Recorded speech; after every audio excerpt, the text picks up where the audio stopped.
इन 3 प्रकार का भोजन करने से कम उम्र में ही हो जाती है मृत्यु। नमस्कार मित्रों, एक बार फिर से आपका स्वागत है। दोस्तों, क्या पति और पत्नी को एक साथ बैठकर भोजन करना चाहिए? क्या मनुष्य को एक दूसरे का झूठा भोजन ग्रहण करना चाहिए? इस विषय में भगवान श्री कृष्ण ने बहुत महत्वपूर्ण बातें कही है, जो प्रत्येक मनुष्य को अवश्य जान लेनी चाहिए, ताकि उसे कभी अकाल मृत्यु तथा दुख दरिद्रता का सामना न करना पड़े। इस संसार के प्रत्येक प्राणी को अन्न की आवश्यकता होती है। अन्न से ही उसे ऊर्जा प्राप्त होती है। हर पशु के लिए अलग अलग प्रकार के अन्न की आवश्यकता होती है। पशु भी अन्न ग्रहण करते समय ईश्वर के नियमों का पालन ही करते हैं। इसी प्रकार से मनुष्यों के लिए भी भोजन के कई महत्वपूर्ण नियम बनाए गए हैं। यदि इन नियमों का पालन किया जाए तो मनुष्य को ईश्वर की कृपा प्राप्त होती है। हमारे शास्त्रों में भोजन करने की दिशा, भोजन के प्रकार, भोजन करने का सही समय आदि विषयों में महत्वपूर्ण नियम बताए गए हैं। दोस्तों, भगवान श्री कृष्ण ने भगवत गीता में मनुष्य को भोजन करने संबंधी बहुत ही महत्वपूर्ण उपदेश दिया है। यह उपदेश मनुष्य की उन्नति करने वाला, दीर्घायु दिलाने वाला तथा सभी प्रकार के रोगों से मुक्त रखने वाला है। जिस शरीर को भगवान ने प्रदान किया है, उन्होंने ही इस शरीर को शुद्ध और स्वस्थ रखने के उपाय भी बताए हैं। जो मनुष्य भगवान श्री कृष्ण द्वारा बताए गए इन नियमों का पालन करता है, उसका शरीर सदैव शुद्ध, स्वच्छ और विकारों से दूर रहता है तथा सद्गति प्राप्त करने वाला बनता है। भगवान श्री कृष्ण ने भगवत गीता के माध्यम से मनुष्य को भोजन के प्रकार बताए हैं तथा किस प्रकार के भोजन से मनुष्य की प्रवृत्ति क्रोधी, क्रूर और राक्षसी बनती है, और किस प्रकार का भोजन करने से मनुष्य सदाचारी, विनम्र और दूसरे के मन पर विजय प्राप्त करने वाला बन जाता है। मनुष्य जिस प्रकार का भोजन करता है, उसे उसी प्रकार का शरीर और विचार भी प्राप्त होते हैं।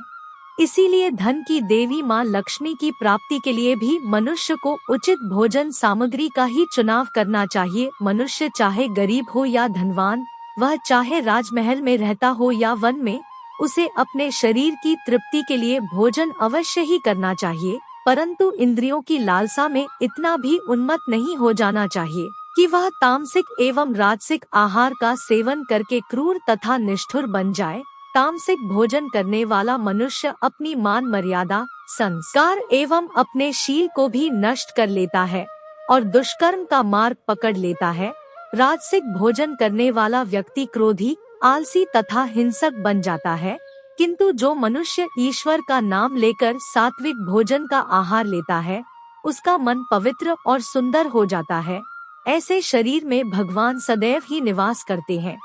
दोस्तों, वास्तुशास्त्र में बताया गया है कि मनुष्य को किस दिशा में बैठकर भोजन करना चाहिए और भोजन करते समय उसका मुख कौन सी दिशा में होना चाहिए। भोजन शुरू करने से पहले मनुष्य को कौन सा मंत्र बोलना चाहिए और भोजन हो जाने के पश्चात उसे क्या करना चाहिए, ऐसी कई महत्वपूर्ण बातें बताई गई है। आज के इस वीडियो में हम आपको इन्हीं विषयों पर जानकारी देने वाले हैं। अगर भोजन करते समय परिवार के सभी लोग सही दिशा का ध्यान रखते हैं, तो घर से क्लेश, दुख, दरिद्रता भी नष्ट हो जाती है और माँ लक्ष्मी की कृपा से घर में सुख समृद्धि आती है। इसके साथ ही घर के सभी सदस्यों का स्वास्थ्य भी ठीक रहता है। इसीलिए हमें वास्तु शास्त्र में बताई गई इन महत्वपूर्ण बातों पर ध्यान अवश्य देना चाहिए। दोस्तों, विष्णु पुराण के अनुसार भोजन शुरू करने से पहले थोड़ा सा अन्न भूमि पर रखना चाहिए, ताकि देवता, पशु पक्षी, सर्प, दैत्य तथा प्रेत पिशाच जो अपने कर्म बंधन से बंधे हुए हैं, उन सभी को अन्न की प्राप्ति हो। यदि भोजन करते समय कोई अतिथि आ जाए तो उसका स्वागत करें और उसे आसन देकर प्रणाम करके उसका सत्कार करें। फिर उसे श्रद्धा पूर्वक भोजन कराकर विदा करें, क्योंकि जिसके घर से अतिथि निराश होकर लौट जाता है, उसे वह अपने पाप देकर उसके शुभ कर्मों को ले जाता है। श्री कृष्ण कहते हैं, मनुष्य को पिता के घर में रहने वाली विवाहित कन्या, दुखिया और गर्भ धारण की हुई स्त्री तथा वृद्ध को भोजन कराने के बाद ही भोजन करना चाहिए। इन सभी को भोजन कराए बिना जो स्वयं भोजन ग्रहण करता है, उसका भोजन पापमय बन जाता है। ऐसा व्यक्ति नरक में ही जाता है। जो स्नान किए बिना ही भोजन करता है, उसका भोजन मल भक्षण के समान हो जाता है। जो बालक एवं वृद्ध आदि के हिस्से का भोजन करता है, उसका भोजन विष्ठा के समान हो जाता है। और जो बिना दान किए ही भोजन ग्रहण करता है, उसका भोजन विष के समान बन जाता है। मनुष्य को कभी भी दुराचारी व्यक्ति द्वारा दिया गया अथवा दूसरों द्वारा अपमानित करके दिया गया भोजन ग्रहण नहीं करना चाहिए। मनुष्य को परोसे हुए भोजन का अग्रभाग अग्नि को देकर ही भोजन करना चाहिए। भोजन को एकाग्रचित होकर करना चाहिए। प्रथम मीठा, फिर लवण, फिर खट्टा और अंत में कटु एवं तीखे पदार्थों का सेवन करें। प्रथम 5 निवाले मौन होकर ग्रहण करने चाहिए। ऐसा करने से व्यक्ति के सभी पाप कर्म तुरंत नष्ट हो जाते हैं और भगवान की कृपा से उसे जीवन भर कभी अन्न की कमी महसूस नहीं होगी। दोस्तों, वास्तु के अनुसार पूर्व दिशा में बैठकर भोजन करने से व्यक्ति रोगों और मानसिक तनाव से मुक्त हो जाता है। बीमार बुजुर्गों को पूर्व की ओर मुख करके भोजन अवश्य करना चाहिए। इससे उनके स्वास्थ्य में सुधार होता है, क्योंकि पूर्व दिशा सूर्य की दिशा है और सूर्य देव आरोग्य तथा दीर्घायु प्रदान करते हैं। अगर कोई व्यक्ति व्यवसाय में तरक्की चाहता है अथवा नौकरी की तलाश में है, तो उत्तर दिशा की ओर मुंह करके भोजन करे। उत्तर दिशा माँ सरस्वती की दिशा है। इससे उस व्यक्ति को कार्यों में सफलता प्राप्त होती है। ध्यान रहे, दक्षिण दिशा की ओर मुख करके भोजन ना करें। यह दिशा यम की दिशा है। वास्तुशास्त्र के अनुसार टूटे फूटे बर्तनों में भोजन नहीं करना चाहिए। यह दुर्भाग्य को निमंत्रण देता है। भोजन हमेशा स्वच्छ थाली में ही करना चाहिए। गंदी थाली में भोजन करने से जीवन में दुर्भाग्य आता है। एकादशी के दिन तामसिक अन्न का सेवन ना करें। शास्त्रों के अनुसार जो मनुष्य एकादशी के दिन तामसिक अन्न अर्थात मांस का सेवन करता है, माँ लक्ष्मी उसे छोड़कर चली जाती है। भोजन का अपव्यय करना शास्त्रों में अनर्थ माना गया है। इसीलिए थाली में जितना आवश्यक हो उतना ही भोजन ले। अगर कोई व्यक्ति साथ में भोजन कर रहा हो तो उसका भोजन समाप्त होने तक उठकर नहीं जाना चाहिए। इससे पितृदेव नाराज हो जाते हैं। भोजन के बाद थाली में हाथ धोना अनुचित माना गया है। थाली में हाथ धोने से अन्न का अपमान होता है। भोजन के बाद थाली में हाथ धोने वाले लोग नीच योनि में जन्म लेते हैं। सबसे महत्वपूर्ण बात, ध्यान रहे कि व्यक्ति को बिस्तर पर बैठकर कतई भोजन नहीं करना चाहिए। ऐसा करने से व्यक्ति कई प्रकार के रोगों से ग्रसित हो सकता है। भोजन केवल जमीन पर आसन बिछाकर उस पर बैठकर ही करना चाहिए। भोजन करते समय दिशाओं का ध्यान रखना बहुत ही आवश्यक होता है। गलत दिशा में बैठकर अथवा गलत दिशा में मुख करके भोजन करने से व्यक्ति को उसके अनिष्टकारक परिणाम प्राप्त होते हैं। भगवान श्री कृष्ण कहते हैं, जिस भोजन के ऊपर से कोई पैर रखकर चला गया हो अथवा कोई व्यक्ति भोजन को लांघ कर गया हो तो ऐसे भोजन को कभी खाना नहीं चाहिए। ऐसा भोजन अशुद्ध हो जाता है। ऐसे भोजन को पशुओं को खिला देना चाहिए। दूसरों के द्वारा लांघा गया भोजन खाने से मनुष्य की आयु कम हो जाती है और उसके शरीर में भिन्न भिन्न प्रकार के रोग उत्पन्न होते हैं। गरुड़ पुराण के अनुसार यदि भोजन में बाल निकल आता है तो ऐसा भोजन त्याज्य हो जाता है।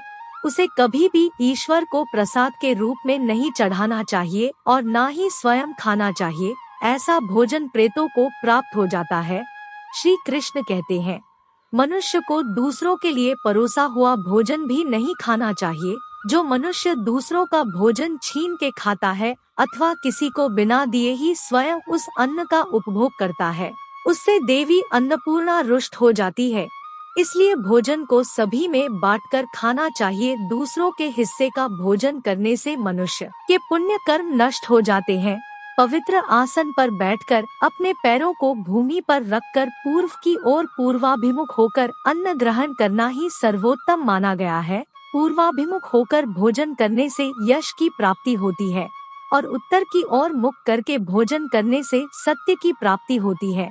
दोनों हाथ, दोनों पैर तथा मुख को पानी से धोकर ही भोजन करना चाहिए। भोजन के पात्र को भूमि पर रखकर अन्न ग्रहण करना ही सर्वश्रेष्ठ माना गया है। शास्त्रों में इस प्रकार के भोजन को उपवास के समान बताया गया है। मनुष्य को क्रोध रहित होकर भोजन करना चाहिए। क्रोध की अवस्था में भोजन करने से भोजन का अपमान होता है और कई व्याधियां उत्पन्न होती है। यदि चित्त कहीं और हो तब भी भोजन नहीं करना चाहिए और गुस्से से भरे मन से भी भोजन करना अशुभ होता है। जो जूते पहनकर भोजन करता है, इस प्रकार के भोजन को आसुरी भोजन कहा गया है। ठीक मध्य रात्रि में ठीक मध्याह्न होने पर भी भोजन करना अशुभ माना गया है। यदि पेट खराब हो तब भी भोजन नहीं करना चाहिए। गीले वस्त्र पहन करके भी भोजन करना अशुभ होता है। दूसरों के लिए परोसा गया भोजन भी कभी नहीं करना चाहिए। सोते हुए खड़े होकर टूटे फूटे पात्र में भूमि पर रखकर अथवा हाथ पर रखकर भोजन ग्रहण करने से दरिद्रता आती है। भोजन करते समय वेदों का उच्चारण नहीं करना चाहिए। शास्त्रों के अनुसार स्त्री को पति के भोजन के बाद ही भोजन करना चाहिए। यदि पति घर से दूर हो तो पति को ध्यान करके भोजन ग्रहण करना चाहिए। इससे पति की आयु लंबी होती है और स्त्री सदा सुहागिन रहती है। पति से पहले भोजन करना शास्त्र में शुभ नहीं माना गया है। इससे पति की आयु कम हो जाती है। इसके साथ ही विष्णु पुराण के अनुसार पति और पत्नी को एक साथ बैठकर भोजन नहीं करना चाहिए। ऐसा करने से दोनों में क्लेश और विवाद होता है। अंधकार में अथवा आकाश के नीचे बैठकर भोजन नहीं करना चाहिए। भोजन करते समय सिर पर छत अथवा वृक्ष की छाया अवश्य होनी चाहिए। विष्णु पुराण के अनुसार केवल एक वस्त्र पहनकर भी भोजन करना अनुचित होता है अथवा नग्न अवस्था में भोजन ग्रहण करना अशुभ होता है। इससे जीवन में दुर्भाग्य आता है। सवारी पर बैठकर अर्थात किसी वाहन में बैठकर भी भोजन ग्रहण करना अनुचित होता है। साथ ही शैया पर बैठकर भोजन करने से व्यक्ति की आयु कम हो जाती है। हंसते हुए अथवा रोते हुए भोजन करना अनिष्टकारक होता है। इससे गले में अन्न फंसकर प्राण जाने का भी खतरा बना रहता है। तो दोस्तों, इस प्रकार से शास्त्रों में भोजन के संबंध में महत्वपूर्ण नियम बताए गए हैं।